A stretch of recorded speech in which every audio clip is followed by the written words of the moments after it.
देखिए अगला क्वेश्चन है, क्वेश्चन नंबर है 33 में पार्ट ए है, उसका सेकंड पार्ट है। क्वेश्चन हमारा सेट जो है 2.1 है और ये जो लास्ट ईयर पेपर हुआ था 2024 में क्लास 12 है फिजिक्स का। ठीक है, इसमें क्या पूछा जा रहा है? इसमें पूछा जा रहा है इन एन हाइड्रोजन आइटम के विषय में बताया जा रहा है। The electron move in an orbit. जो इलेक्ट्रॉन है हाइड्रोजन आइटम का, वो एक ऑर्बिट में मूव कर रहा है। जिस ऑर्बिट की रेडियस कितनी है, जिस ऑर्बिट में मूव कर रहा है उसकी रेडियस है 2 एंगस्ट्रॉम है। ठीक है, मेकिंग रेवोल्यूशन पर सेकंड, यानी ये फ्रीक्वेंसी दी गई है 8 × 10⁻14। इसके बाद हमसे कह रहा है कि मैग्नेटिक डाइपोल हमको फाइंड करना है, इस इलेक्ट्रॉन का कितना होगा। ठीक है, तो ये देखो कैसे करते हैं,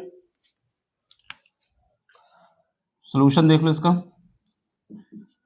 मैग्नेटिक डाइपोल क्या होता है? मैग्नेटिक डाइपोल जो होता है, मैग्नेटिक डाइपोल जो होता है वो मेरा होता है क्या,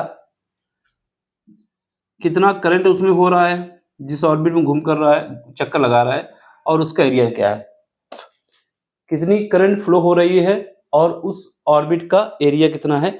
यही हमारा मैग्नेटिक डाइपोल होता है, जिसको हम पी से भी लिखते हैं। ठीक है, तो इसको हम किससे लिखते हैं?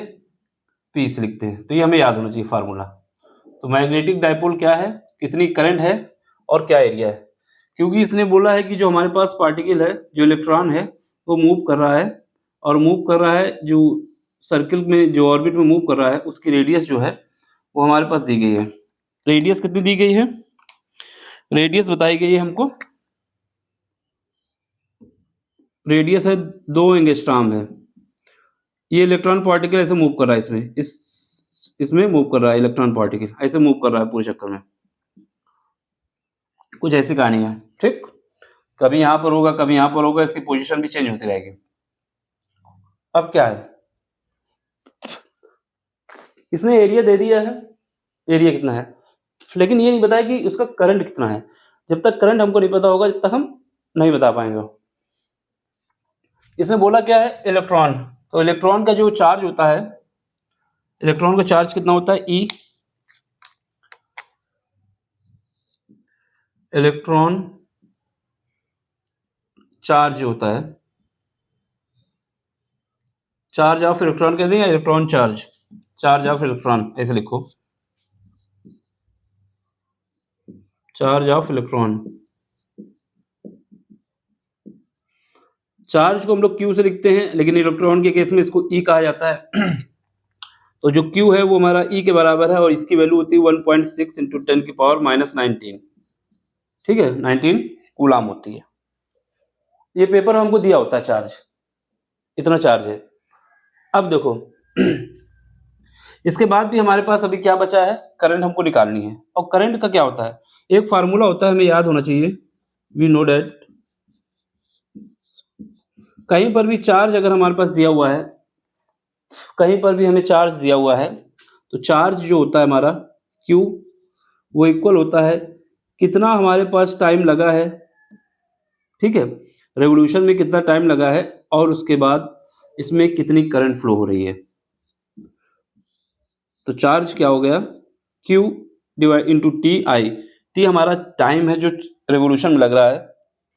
ठीक है, तो यहाँ से टी हमको निकालना होगा पहले तो टी की जो, सॉरी, यहाँ से आई निकाल लेते हैं। आई इक्वल टू हमारे पास क्या आ जाएगा यहाँ से, क्योंकि इलेक्ट्रॉन की बात हो रही तो चार्ज इसका ही है, और आई हमारे पास सेम है, तो यानी टी यहाँ पे आ जाएगा।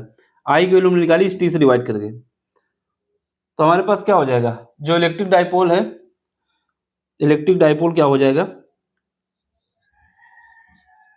इलेक्ट्रिक डाइपोल, डाइपोल का फार्मूला अब चेंज हो जाएगा हमारे पास। P इक्वल टू हमारे पास आ जाएगा आई की जगह हम क्या लिख सकते हैं, हमारे पास चार्ज क्या है और कितना टाइम लगा है, इसके बाद मल्टीप्लाई कर देंगे एरिया से, इतना हो गया। तो यहाँ पर हमारे पास E पता है हमको, E की वैल्यू इतनी है, T नहीं पता। लेकिन T के लिए इसने बोला है कि जो रेवोल्यूशन हो रहा है पर सेकंड, यानी इसकी फ्रीक्वेंसी दी गई है, वो कितना है, 8 × 10⁻14 दी गई है। तो T के लिए क्या करेंगे, यहाँ पर और भी लिख दो, वी नो डैट, क्या जानते हैं कि हमारे पास जो फ्रीक्वेंसी होती है जिसको म्यूस लिखा जाता है, जो फ्रीक्वेंसी होती है, फ्रीक्वेंसी जो होती है जिसको हम लोग म्यू से लिखते हैं या एफ से भी लिख सकते हैं, ये बराबर होती है 1 टाइम, यानी जो भी समय होगा उसका अपोजिट होती है। तो हमारे पास ये दिया हुआ है म्यू, कितना दिया हुआ है 8 × 10⁻14, यहाँ से हम टी निकाल सकते हैं। तो यहाँ से हम देखेंगे तो हमारे पास टी निकल के आ जाएगा, तो टी इज इक्वल टू कितना आ जाएगा 1/μ। तो अब इसको उठा के यहाँ पर रख दो टी की वैल्यू, यानी टी की जगह पे हम म्यू रख सकते हैं। इसलिए हमारे पास इधर देख लो, इसलिए हमारे पास जो डाइपोल का फार्मूला हो जाएगा यहाँ ऊपर देख लो, P इज इक्वल टू क्या हो जाएगा E, और T की जगह पे रखेंगे 1/μ, म्यू हमारा ऊपर चला जाएगा, ठीक है, और एरिया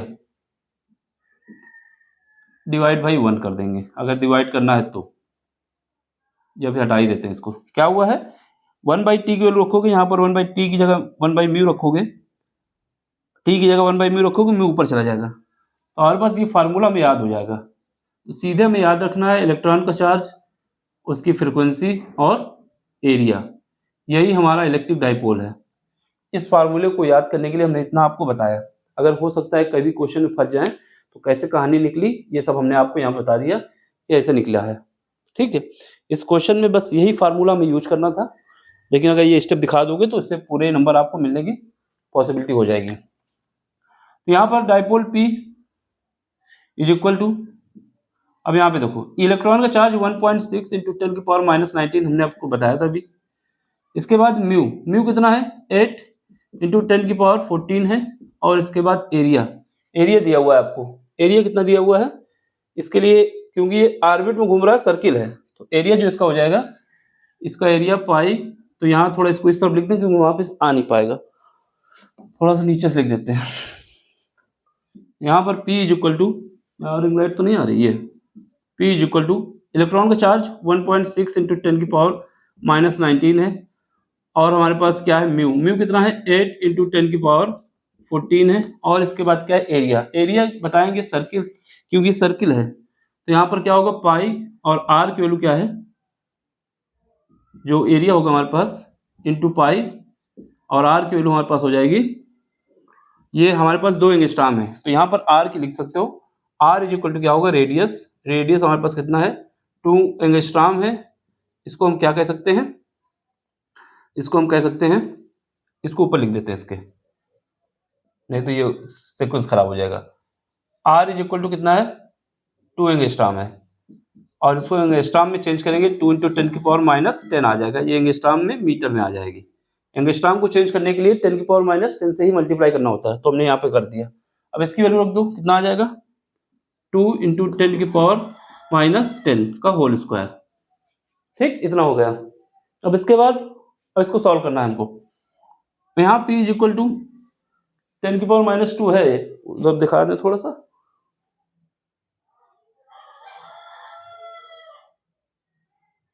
ठीक है 10⁻2 है, 10⁻2 × 10⁻2 के होल पावर 2 है। इसका इसके साथ मल्टीप्लाई कर दो, पहले इसका इसके साथ मल्टीप्लाई करेंगे तो हमारे पास, इसको अब ऐसे लिखते हैं, इसे इसको इसके साथ कर दो, तो 1.6 इंटू कितना आ जाएगा 16 आ जाएगा। ये कितना है -14 है, ये हमारा सॉरी -19 है, ये मेरा प्लस का 14 है, तो यहाँ पे कितना बचेगा 10⁻5 बचेगा, क्योंकि 14 हट जाएंगे तो इतना बचेगा। अब ये वाला 2 हमने इससे मल्टीप्लाई करके यहाँ लिख दिया है, पाई की वैल्यू रख देंगे 3.14, और हमारे पास इसका ये तो 2 हट गया, एक 2 चला गया, एक 2 इसमें और बचा है, तो उस 2 का मल्टीप्लाई यहाँ पे लिख देंगे, क्योंकि एक 2 हमने इसके साथ मल्टीप्लाई किया, एक 2 हमारे पास बच गया, और ये 10⁻20 हो जाएगा, ठीक।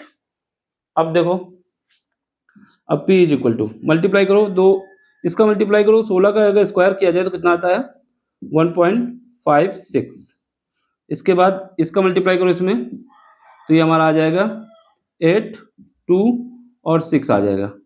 इसके बाद इसका इनकी पावर को ऐड कर दो तो कितना आ जाएगा 10⁻25 आ जाएगा। अब आपको सीधा मल्टीप्लाई करना है और इसका रिजल्ट निकालना है, ठीक है।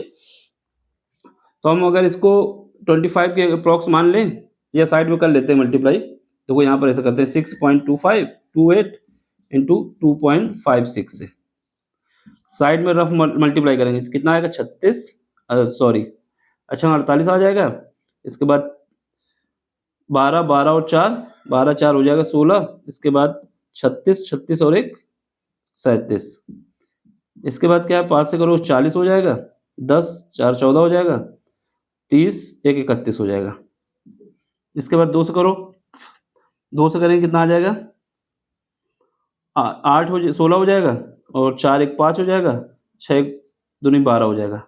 यहाँ 8 आ जाएगा यहाँ 6 आएगा यहाँ 11 17 हो जाएगा और यहाँ 9 1 10 हो जाएगा। 5 1 6 हो जाएगा और यहाँ पर 1 आ जाएगा।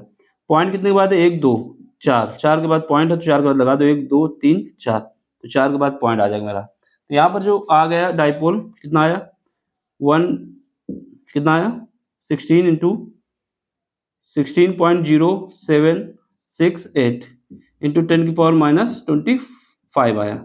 एक पावर इधर कर दो एक पावर और नीचे कर दो तो क्या है 10 से डिवाइड करेंगे और 10 से मल्टीप्लाई भी कर सकते हैं। तो 10 से डिवाइड करोगे 10 से मल्टीप्लाई करोगे तो एक पावर इसमें देनी होगी तो ये आ जाएगा 1.60768 इंटू 10 की पावर -24 ये हमारा आंसर आ गया। ठीक है डाइपोल की जो यूनिट होती है यूनिट लिख देना इसमें। तो ये देख लो तुम्हारा है यही आंसर आएगा। देखिए इसकी जो यूनिट है वो एम्पियर मीटर स्क्वायर अगर जो भी यूनिट इसके हिसाब से हमको एडजस्ट करना है। ठीक तो ये हमारा आंसर है। देखिए अगर समझ में आया तो लाइक शेयर सब्सक्राइब कर देना। यही आपका सपोर्ट है हमको और इस काम को करने के लिए हमें मोटिवेशन मिलता है इस चीज़ से। तो आप देख लें अगले लेक्चर में मिलते हैं अगले क्वेश्चन के साथ। Thank you for watching.